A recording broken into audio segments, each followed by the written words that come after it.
رحت مخصوص النهارده المطعم دراجون برجر اللي موجود في بنها الفيلل بجوار سيتي كريب ورا مكتبه المنار، وقريب جدا من الميدان في الفيلل. وصلت هناك وشفت ان المكان مش كبير قوي لكن مش صغير برضه، كان مناسب للقعده خصوصا للشباب علشان في مكان للقعده في الصاله جوه وكام ترابيزه برضه بره في الهواء الطلق. انا كسندباد بحب تجارب البرجر، ومن فتره حد رشح لي مطعم دراجون برجر على تيك توك تقريبا، لكن في الاول لما بحثت عنهم كانوا عربيه برجر واقفه في نفس المكان تقريبا او قريب منه، وعلى ما جيت افكر ان اروح اجرب البرجر عندهم كانوا للاسف قفلوا لظروف خاصه بيهم، وده اللي عرفته منهم لما تواصلت معاهم على صفحتهم على فيسبوك. فبعد فتره عرفت انهم اجتهدوا لحد ما فتحوا مطعم، فقلت الحق الفرصه الرايقه دي واطير على هناك علشان اجرب البرجر في دراجون، ويا رب تكون تجربه حلوه. وكانوا عاملين تصميم وصوره على الحيطه بتشرح الكلام والقصه اللي قلتها دلوقتي. وصحيح هم تقريبا زي ما كاتبين انهم كانوا اول عربيه برجر على الفحم في بنها، بيعملوا كل انواع البيف برجر محشي جبنه وعلى الفحم. كان معايا عمرو واحمد حسنين علشان يشاركوني التجربه هما الاثنين، وواضح كده انها هتكون تجربه لذيذه. بما اننا اول مره نجرب دراجون برجر قررنا ان كل واحد يطلب سندوتشين، واحد بيف وواحد تشيكن لحمه وفراخ، لكذا سبب. الاول علشان ننوع ونجرب النوعين، علشان لو طعم السندوتشات طلع حلو يبقى استمتعنا بقدر الامكان، ونعرف ايه اكتر حاجه علمت معانا ولما نيجي هنجربه تاني، علشان احنا كمان اكيله شويه فكنا برضو خايفين ان يطلع حجم السندوتش صغير. واخر سبب بقى ان لو التجربه ما عجبتناش نبقى نجلد ذاتنا لما نروح. مبدئيا كده المنيو بتاعهم مش كبير لكن شكله لذيذ وسيمبل كده علشان ما نحتارش كتير في الاختيار، حاجه مريحه بالنسبه لي. وكل نوع من التشيكن موجود منه نفس النوع من البيف تقريبا. فتعالوا نشوف طلبنا ايه ونقول لكم راينا الشخصي. بسم الله. هبدا انا اول حاجه، وكنت طالب ساندوتش اوريجينال بيف او كلاسيك، وزي ما شايفين كده بيقدموا الساندوتش في طبق فل، واي ساندوتش بينزل معاه البطاطس المقليه وعليها صوص الجبنه الشيدر. وساندوتش اوريجينال بيف ده بيكون برجر لحمه مع الجبنه الشيدر وصوص البيك تيستي والخس والبصل وتقريبا الطماطم اختياري. وسعر الساندوتش ده كان 65 جنيه. وعلشان انا في الغالب بحب البرجر اللحمه اكتر من الفراخ فقلت اجيبه اوريجينال او كلاسيك علشان ما نغطيش على طعم اللحمه بالاضافات اللي بتكون عليها. وتاني ساندوتش كان برجر فراخ اسمه تشيكن جولدن دراجون، وده بيكون فيه قطعه فراخ متبله مقليه مع البيف بيكن والاتنين اصابع موتزاريلا وحلقات البصل مع الخس والبصل وتقريبا الطماطم برضو اختياري. وكويس ان هي ما كانتش موجوده علشان انا ما بفضلهاش قوي مع البرجر يعني. وسعر الساندوتش تشيكن جولدن دراجون ده كان 80 جنيه. كنا طالبين مع الساندوتشات 2 اصابع موتزاريلا وسعرهم كان 15 جنيه. هدوق انا في الاخر بعد ما نشوف عمرو واحمد حسنين. عمرو كان طالب ساندوتشين برضو، الاول التشيكن وكان اسمه الوحش، وهنشوف دلوقتي صراع الوحوش حصريا مع عمرو والساندوتش ده. الوحش كان فيه قطعه فراخ متبله ومقليه مع الروز بيف وصوص البيك تيستي وخس وبصل، وكان سعره 70 جنيه وعمرو كان هيخلص عليه. استنى يا عمرو ورينا الساندوتش التاني وبعد كده كل براحتك. والساندوتش التاني كان اسمه بيف فولكانو تشيز، وده كان فيه قطعه برجر لحم محشيه جبنه وعليها قطعه شيدر واتنين اصابع موتزاريلا عليهم صوص بيك تيستي وخس وبصل. حقيقي فعلا الساندوتشات دي وحش. سعر الساندوتش ده كان 75 جنيه. خش يا عمرو ودي. ايه ده يا عمرو عملت ايلاينر على بقك ليه كده؟ احمد حسنين طلب برضو ساندوتشين، الاول كان فراخ واسمه تشيكن فولكانو تشيز، وده كان فيه قطعه فراخ متبله ومقليه وعليها قطعه جبنه شيدر واتنين اصابع موتزاريلا عليهم صوص بيك تيستي وخس وبصل، وكان سعر الساندوتش ده 75 جنيه. اضرب يا ابو حسنين بايديك الاتنين، سلك المساكل كده بصابع موتزاريلا وروق على نفسك علشان تخش على اللي بعده. واللي بعده كان تاني ساندوتش لاحمد واللي كان مختاره لحمه واسمه بيف جولدن دراجون. احمد اول لما فتحه قام ساحب من عليه صابع موتزاريلا، شكله حبها، كان بياكل فيها كتير سواء في الساندوتش او بره الساندوتش. والساندوتش ده بيكون فيه قطعه برجر لحم محشيه جبنه مع البيف بيكن والاتنين اصابع موتزاريلا وحلقات البصل والخس والبصل. وسعر الساندوتش بيف جولدن دراجون ده كان 80 جنيه. خش يا احمد وروق كده على نفسك خش. وكان معجب قوي بالساندوتش ده لدرجه انه كان بيقول لي اتفضل معايا او بيقول اتفضل سيب ناكل بمزاج بقى من غير تصوير يا سندباد. طيب يا احمد خلاص تمام خد راحتك. خالد بقى كان معانا بس ما كانش عايز يتصور فهنسيبه على راحته، بس في العموم هو كان طالب 2 كلاسيك علشان خالد بيحبش الزحمه في السندوتشات شكله كده. خلاص احنا هنسيبك في حالك يا خالد بس مش قوي يعني.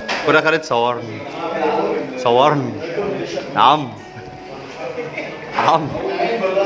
حسنين. والله ما فاضي. ايديك الاتنين شغالين؟ والله ما فاضي.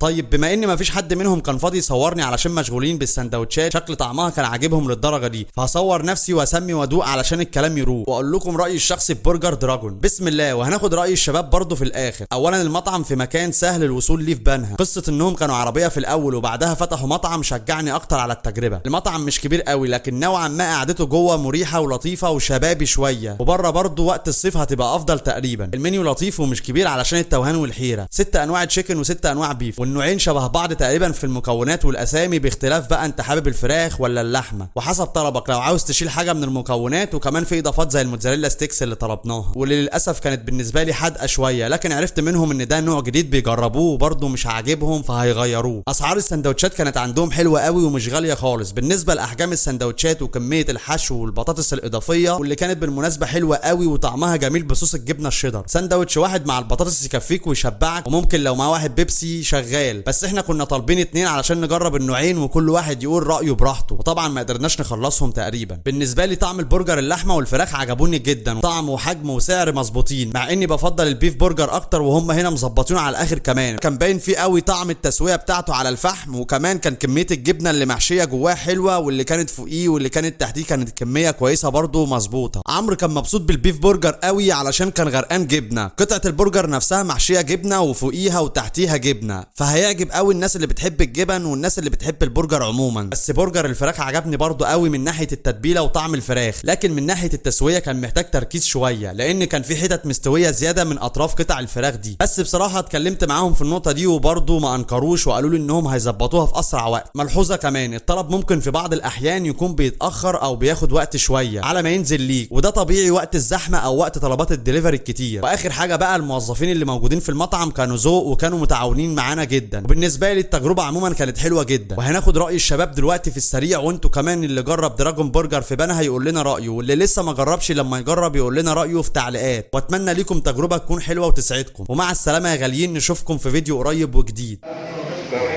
هدول ايه؟ عمرك خد السندوتش بتاعي 3 ضراعة حسنين. اخره 2. خالد البيف ولا التشيكن؟ انت يا عم احمد البيف ولا التشيكن؟ التشيكن موتزاريلا ستيكس. طب ايه؟ طيب قول. هو في حتة تانية خالص.